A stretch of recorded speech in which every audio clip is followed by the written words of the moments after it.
먼저 지난달 25일 메주고리의 성모님 메시지를 들어봅시다.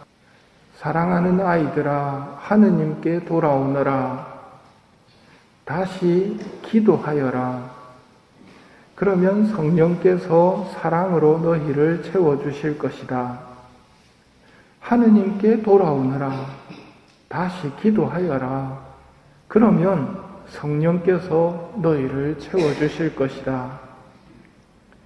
오늘 독서 사도행전은 올리브산에서 승천하신 예수님을 보고 예루살렘으로 돌아온 제자들의 모습을 전해줍니다.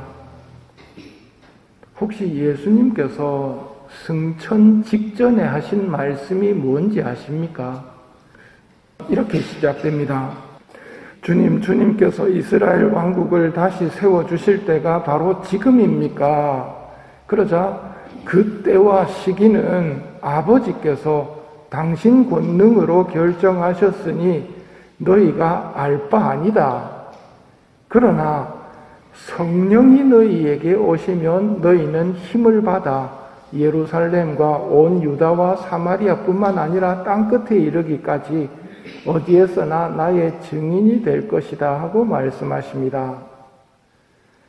성령의 힘이 필요하다는 것을 사도들에게 마지막으로 남기고 승천하십니다.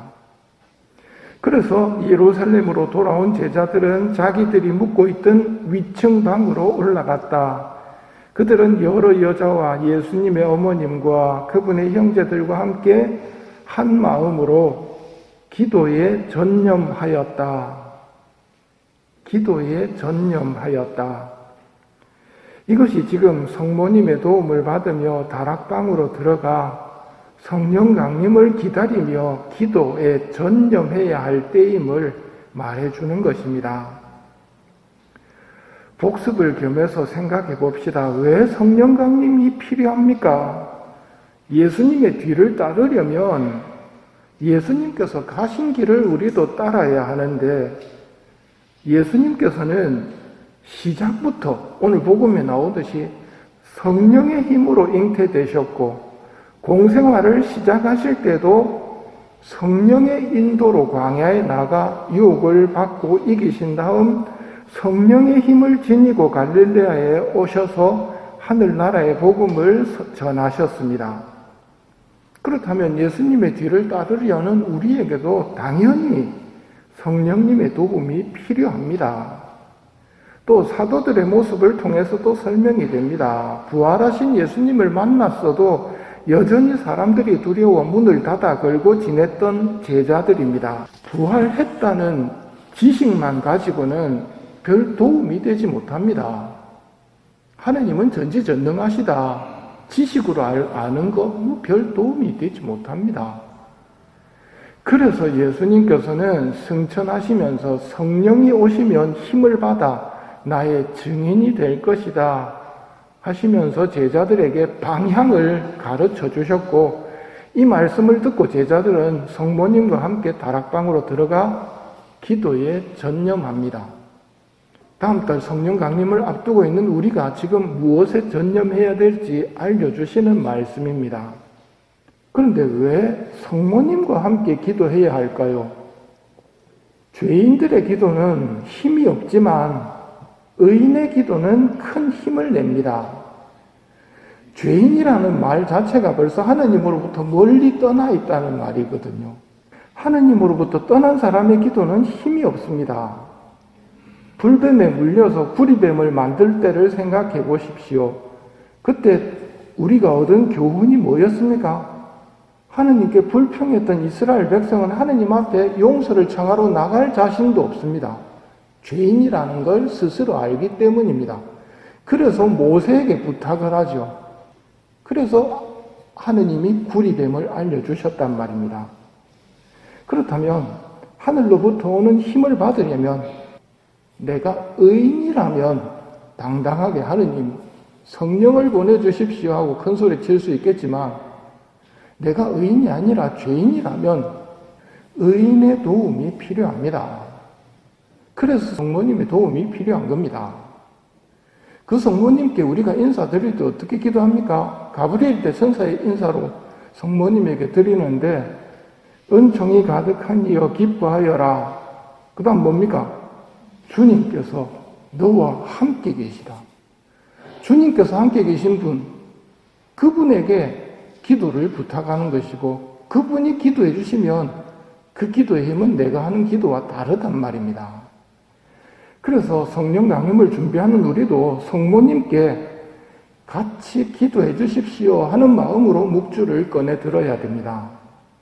성모신신 미사를 봉헌하는 지금도 그 지향에 성령님의 힘을 입을 수 있도록 저를 준비시켜 주십시오 하는 지향을 가지고 미사를 봉헌해야 됩니다.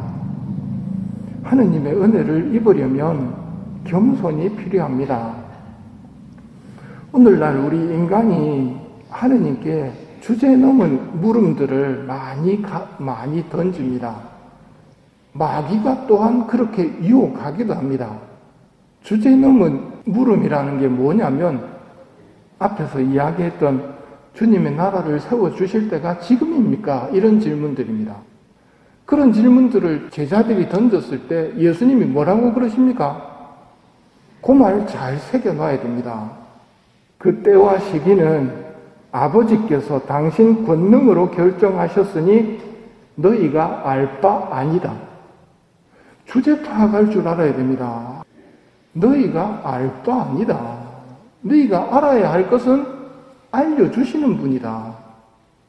그건 너희가 알 바 아니고 주인님이 결정하실 거야. 그런데 우리는 교만의 유혹에 빠지게 되면 하느님의 신비를 들추겠다고 막 나서거든요. 그런 교만에 빠지게 되면 사람들로부터 인정받을지는 모르겠지만 정말 하느님의 사랑받기가 어려워집니다. 잘 새기십시오. 그때와 시기는 아버지께서 당신 권능으로 결정하셨으니 너희가 알 바 아니다. 그러나 하늘에서 오는 힘을 입어야 너희들이 나의 증인이 될 수 있다. 그 말씀 듣고 다락방으로 성모님과 함께 올라갔던 사도들의 모습을 오늘 바라봅니다. 쓸데없는 물음과 쓸데없는 유혹에 빠져서 분심에 빠지게 되면 기도할 수 없습니다. 성모님께 주님께서 함께 계시니 당신이 저를 위해 기도해 주십시오 하는 마음으로 성령 강림을 준비합시다. 보십시오. 저는 주님의 종입니다. 말씀하신 대로 저에게 이루어지기를 바랍니다. 이런 말이 하느님의 마음을 사로잡는다는 것을 기억하고 저는 주님의 종입니다. 말씀하신 대로 저에게 이루어지기를 바랍니다. 하고 말씀드리며 이 미사를 봉헌하도록 합시다.